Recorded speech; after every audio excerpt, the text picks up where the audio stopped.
Hello friends, welcome back to my channel. आज एक और इंपॉर्टेंट वीडियो आपके साथ में शेयर करने के लिए मैं ले आई हूँ। जो लोग फर्स्ट टाइम मेरे वीडियो को देख रहे हैं, आपको बता देना चाहती हूँ, छोटी छोटी स्टोरीज, पैराग्राफ ऐसे मैं आपके साथ में शेयर करती रहती हूँ, जिनसे हम बहुत सारे न्यू वर्ड सीखते हैं और अपनी वोकैबुलरी को इम्प्रूव करते हैं। साथ ही जो भी ग्रामर उसको मिल जाती है, मैं कोशिश करती हूँ कि ईजी वे में आपको एक्सप्लेन कर सकूँ। तो यस, देखिए आज का जो हमारा टॉपिक है वो है टेक्नोलॉजी फॉर एजुकेशन। यानी कि एजुकेशन में मतलब क्या होता है, शिक्षा के लिए टेक्नोलॉजी यानी कि तकनीकी क्या होती है, उसी के ऊपर ये हमारा टॉपिक है। स्टार्ट करते हैं। So technology is considered as a new subject of education because it is equally important. Technology means क्या होता है, तकनीकी। ठीक है, तकनीक या तकनीकी आप दोनों बोल सकते हैं। इज कंसिडर्ड यानी कि उसको ऐसा माना गया है या ऐसा उसको मानते हैं। ठीक है, उसको ऐसा माना गया है या उसको ऐसा मानते हैं। एज मतलब जैसे या तरह। एज का मतलब होता है जैसे या तरह। मैं आपको बताया ना, काफ़ी सारे इसके अलग अलग मीनिंग होते हैं। और न्यू एक नए सब्जेक्ट यानी कि एक नए सब्जेक्ट की तरह या एक नए सब्जेक्ट जैसा। ऑफ एजुकेशन, एक शिक्षा का एक नए सब्जेक्ट की तरह इसको टेक्नोलॉजी को माना गया है।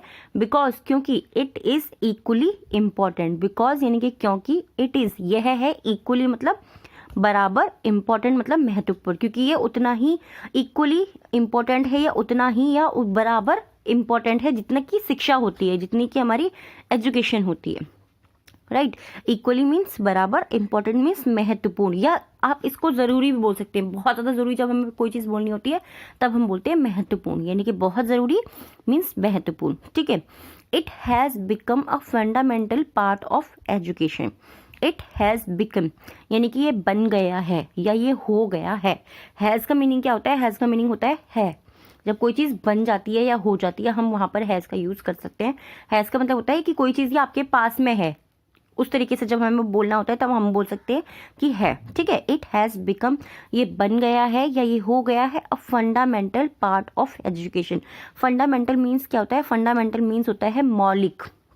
ठीक है, पार्ट मीन्स होता है हिस्सा, ऑफ एजुकेशन मतलब शिक्षा का। इट हैज़ बिकम ये बन गया है या ये हो गया है अ फंडामेंटल पार्ट यानी कि मौलिक हिस्सा या मौलिक पार्ट या मौलिक भाग भी आप बोल सकते हैं। पार्ट का मतलब भाग भी होता है। ठीक है, भाग मतलब हिस्सा, किसी चीज़ का एक टुकड़ा भी बोल सकते हैं इसको, बट पार्ट हम यहाँ पर हिस्सा बोलेंगे।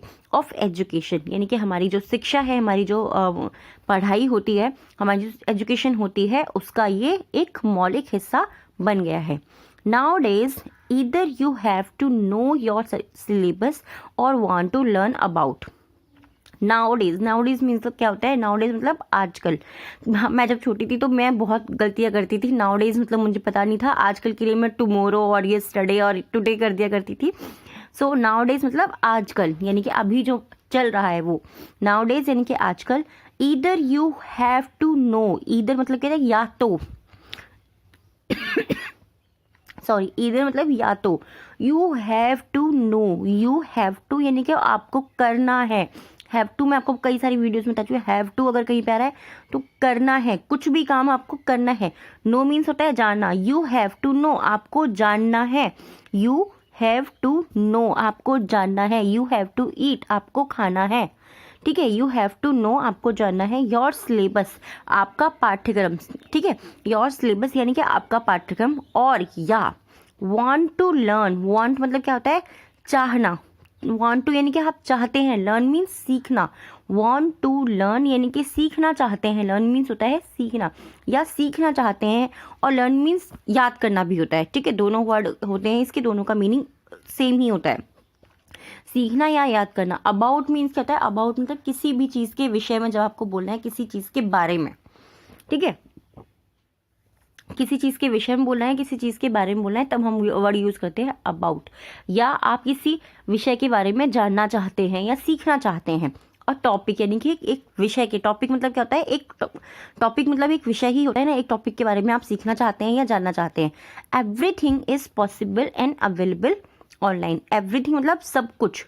ठीक है, एवरीथिंग मीन्स सब कुछ। इज मतलब है, पॉसिबल मतलब संभव, कि ये काम पॉसिबल मतलब क्या होता है? अगर मैं इजी वे में आपको एक्सप्लेन करूँ, संभव मतलब कि जो चीज़ हो सकती है, जब हम कहते हैं ना ये तो हो ही जाएगा, इसको ये हो सकता है, तब कहते हैं पॉसिबल है, यानी कि ये संभव है। एंड अवेलेबल, और वो वहाँ पर मौजूद है। अवेलेबल मतलब यह है कि एक तरीके से वो चीज़ वहाँ पर होना, उपलब्ध होना, हमारे पास में मौजूद होना। ठीक है। ऑनलाइन आपको सब कुछ आसानी से मिल जाता है। इस तरीके से भी हम बोल सकते हैं ना, everything is possible and available online. सब कुछ संभव है और सब कुछ संभव है और अवेलेबल है यानी कि मौजूद है online. You can reach these resources with the help of various technologies. You can reach यानी कि you can reach, you means तुम, कैन मीन्स सकते हो, रीच मतलब पहुंच, तुम पहुंच सकते हो या आप पहुंच सकते हो। दीज रिसोर्सेज, दीज मतलब इन रिसोर्सेज यानी कि संसाधनों तक, आप इन संसाधनों तक पहुंच सकते हो। विद मीन्स साथ, the help of various technologies, ठीक है। विद द हेल्प यानी कि मदद से, हेल्प मतलब होता है मदद से, किसी चीज़ की हेल्प से, किसी चीज़ की मदद से। ऑफ वेरियस यानी कि विभिन्न टेक्नोलॉजीज यानी कि तकनीकी, आप विभिन्न तकनीकों से यानी कि विभिन्न प्रकार की, अलग अलग प्रकार की तकनीकों से इन सब साधनों तक पहुंच सकते हो, ठीक है। But in today's time, but लेकिन, इन टुडेज टाइम यानी कि आज के समय में, टुडेज टाइम यानी कि आज के समय में या आज के वक्त में, व्हेन जब technology has become an integral part of education, ठीक है। बट इन टुडेज टाइम आज के समय में या लेकिन आज के समय में या आज के वक्त में, व्हेन जब टेक्नोलॉजी यानी कि तकनीकी has become an integral part of education, जब हैज़ बिकम यानी कि हो गया है, बन गया है, एन इंटीग्रल, यहाँ पे एन हमने क्यों यूज़ किया है, क्योंकि इंटीग्रल जो है हमारा क्या हो गया है, वो आई से स्टार्ट हो रहा है। आई हमारा वोवल है। जब भी कोई हमारे वर्ड वोवल से स्टार्ट होते हैं और हमें उन्हें सिंगुलर में बताना है तो हम वहाँ पर एन का यूज़ करते हैं, ए का यूज़ नहीं करते हैं, क्योंकि हम वोवल के आगे हमेशा एन का यूज़ करते हैं जब भी हमें उसके बारे में ये बताना है कि वो सिंगुलर फॉर्म में है या वो प्लूरल फॉर्म में, ठीक है। बिकम या बन गया है, एन इंटीग्रल पार्ट यानी कि वो अभिन्न हिस्सा बन गया है ऑफ एजुकेशन, शिक्षा का। Student quickly get multiple question to answer their, students यानी कि विद्यार्थियों को क्विकली यानी कि जल्दी से, गेट मतलब प्राप्त हो जाता है या मिल जाता है, गेट मीन्स होता है प्राप्त होना या किसी चीज़ का मिलना।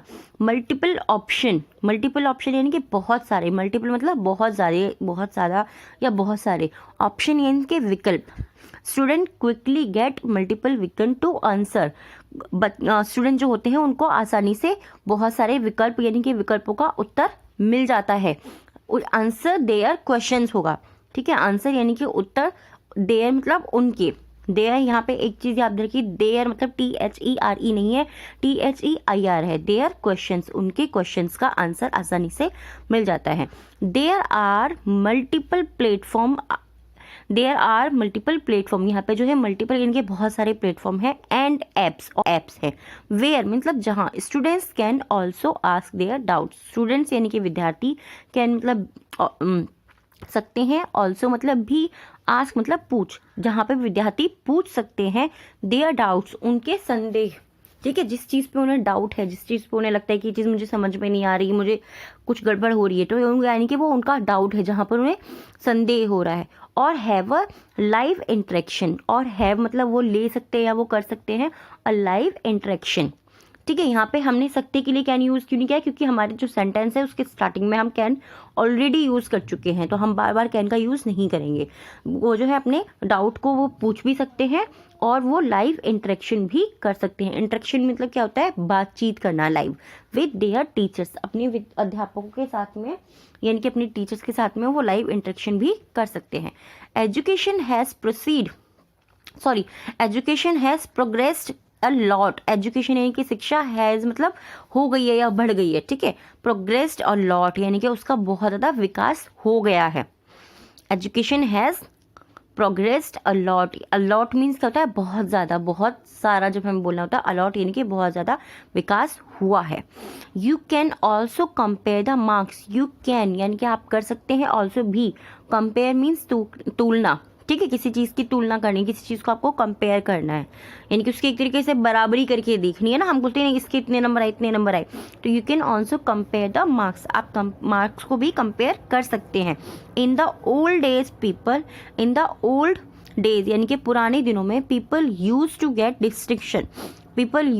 यानी कि पीपल जो होते थे, लोग जो होते थे, उनको डिक्टेशन दिया जाता था, people use to distinctions hardly, but उनको डिस्टिंक्शन जो है बड़ा हार्डली दिया जाता था, बट लेकिन nowadays it is not a big deal. Nowadays यानी कि हार्डली मतलब मुश्किल से, बट लेकिन नाउ डेज यानी कि आजकल, it is not a big deal. It is not, ये नहीं है, अ बिग डील, ये कोई बड़ी बात नहीं है या बड़ा सौदा नहीं है। जैसे हमें कभी कभी बोलना था it is not a big deal, यानी कि ये वाला काम मैं बड़े आसानी से कर लूँगा, तो it's not a big deal इस तरीके से हम बोलते हैं। तो बिग डील यानी कि बड़ी, डील मीन्स बात भी होता है और बड़ा सौदा भी होता है। हमें बोले ये कोई बहुत बड़ा सौदा नहीं है। काफ़ी सारे लोगों का एक कितने ना अलग अलग मीनिंग होता है हर एक वर्ड को बोलने का, तो उसी तरीके से आई होप आपको ये टॉपिक पसंद आया होगा।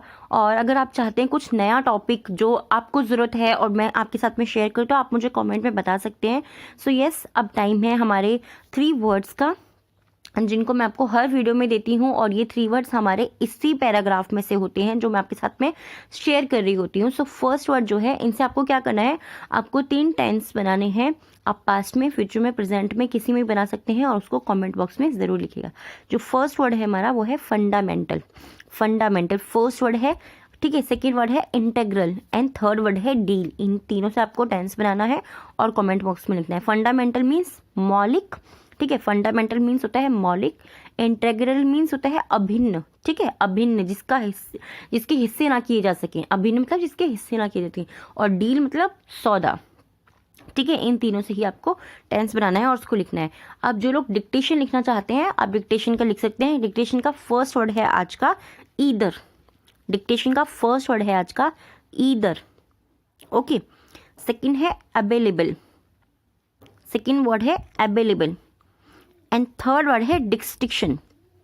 डिस्टिक्शन, फर्स्ट वर्ड है either, second available and third distinction, okay. इन तीनों वर्ड्स को आपको लिखना है। आप इनसे भी जो है टेंस बना सकते हैं, आप ही के लिए अच्छा होगा।